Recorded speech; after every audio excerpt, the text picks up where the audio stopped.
State for Education, Rebecca Longbailey. Thank you, Mr Speaker. Constant speculation on when schools will reopen and whether it's safe to do so is leaving many parents, pupils and staff anxious. Last week it was reported the government was looking at best practice in other countries. This weekend it was reported that the government would reopen schools for Year 6 pupils on the 1st of June. And last night it was reported that there were discussions in government about giving schools and multi-academy trusts the flexibility to decide for themselves, amid concerns that ministers were coming under pressure to help kickstart the economy.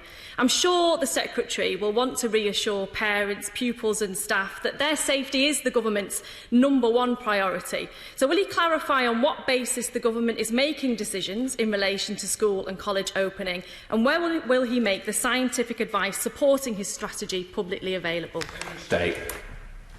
Well, if I can take the opportunity of congratulating the Honourable Lady on her new appointment, and I very much appreciate the time that she has made available in order to be able to speak with myself, and I hope that the regular briefings that we're providing her from officials are also of considerable assistance, as I think they were to her predecessor.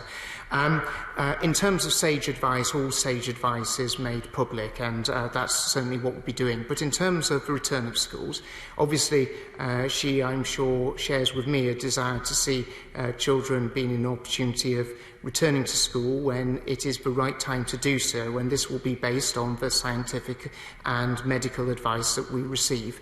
I can assure her is that we will take a phased approach in terms of reopening schools, and we will always aim to give schools, parents and, of course, critically importantly, children the maximum amount of notice in terms of when this is going to happen. Rebecca Longbailey.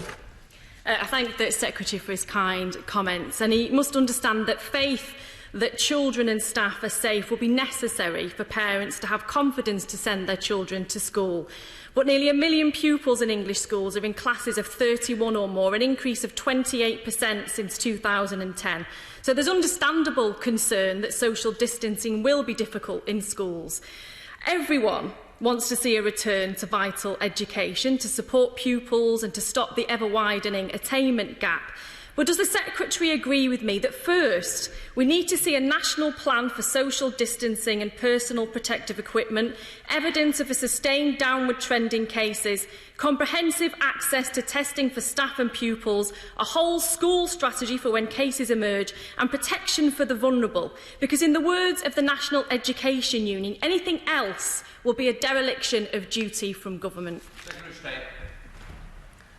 I think the Honourable Lady would very much appreciate the fact that I would take my responsibilities to the safety and the health of children who attend school as the absolute principal motivation for everything I do as those who work in schools. And I'm always welcome to have constructive dialogue with her. That's why we've made every effort to do so in terms of how best we can support children to be in schools. And let's not forget, the overwhelming majority of schools, over 3/4 of schools, are currently operating in a safe, considered and proper way, supporting the children of critical workers as well as those children who are most vulnerable in society. And every step we take is about making sure that we look after those who are the most important part of our society, and that is our children, but also supporting those who work in those educational settings as well. Secretary of State, substantive question, Henry Smith.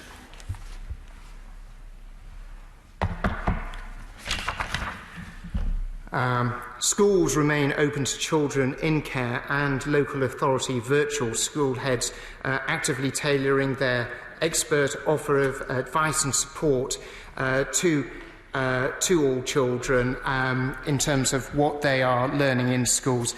For those not attending, we've made it clear to local authorities and schools that they should be doing everything they can do to maintain contact and support with children if they're not attending those schools. Henry Smith.